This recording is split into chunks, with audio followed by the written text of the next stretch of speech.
आरक्षण उपवर्गीकरणाच्या मुद्द्यावर राज्यभरात चर्चा सुरू असून विविध संघटनांकडून विरोधाची भूमिका घेतली जाते।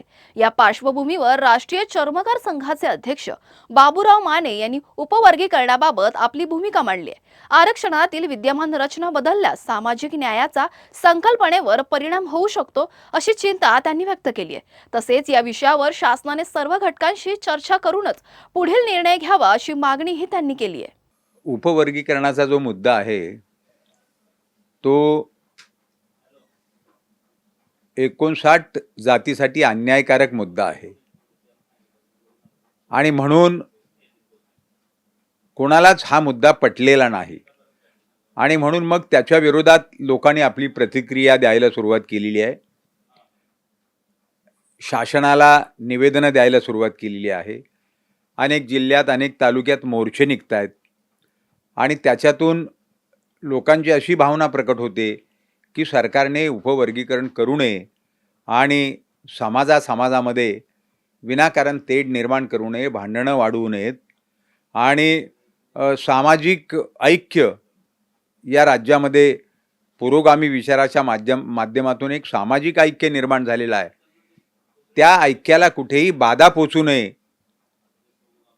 राज्य शांततेने चाललेलं आहे। राज्यकर्त्यांनी तसं पाहायला गेलं तर राज्य हे शांततेने चालवलं पाहिजे।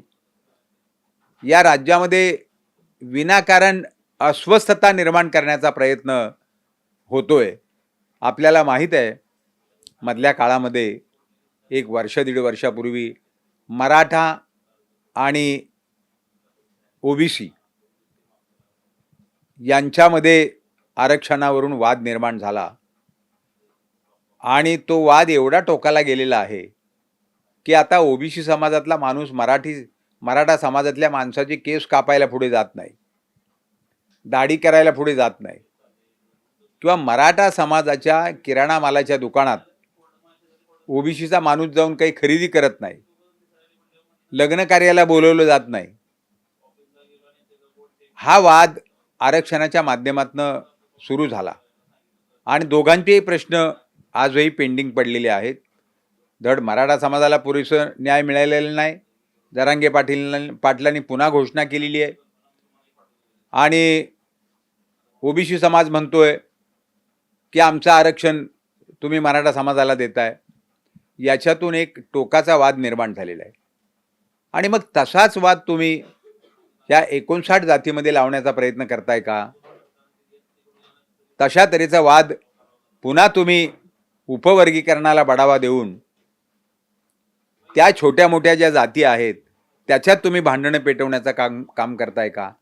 अशा तऱ्हेचा प्रश्न उभ्या महाराष्ट्राला पडलेला आहे आणि मग त्या माध्यमातून महाराष्ट्रातून ज्या प्रतिक्रिया उमटतायत 30 तारखेला आमचा प्रचंड मोठा मोर्चा, 5 लाख लोक त्या मोर्चामध्ये सामील होतील एवढा प्रचंड मोर्चा मुंबईच्या विधानसभेवर येऊन धडकणार आहे आणि त्याच्यासाठी सन्माननीय सुरेश मानेसाहेब, आनंदराज आंबेडकरजी, भीमराव आंबेडकरजी, बडोले, आम्ही सगळी मंडळी फार जोमानं प्रयत्न करतोय। काल आमच्या नियोजनाची बैठक झाली आणि मोर्चेकरांना कोणत्याही प्रकारचा त्रास होऊ नये आणि आम्ही मोर्चा काढल्यामुळे मुंबईकरांना सुद्धा त्रास होऊ नये या अनुषंगाने आम्ही चोख प्लॅनिंग काल केलेलं आहे आणि मोर्चासाठी गावागावात, जिल्ह्यात, तालुक्यातनं जोरदार तयारी कार्यकर्त्यांची चालू आहे आणि त्या अनुषंगाने आम्ही सगळी मंडळी कामाला लागलेलो आहोत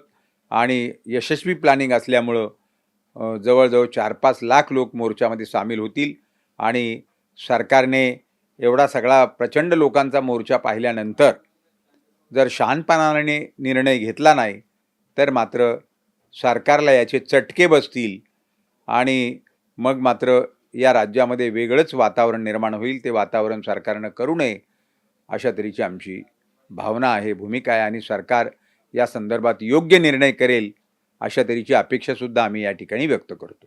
तर आरक्षण उपवर्गीकरणाच्या मुद्द्यावरून राज्यातील राजकीय आणि सामाजिक वातावरण तापत असताना या विषयावर सर्व संबंधित घटकांशी सविस्तर चर्चा करूनच निर्णय घ्यावा अशी मागणी राष्ट्रीय चर्मकार संघाने केली आहे। अशाच महत्त्वाच्या बातम्या बघण्यासाठी पाहत रहा आवाज इंडिया मराठी, शोध सत्याचा।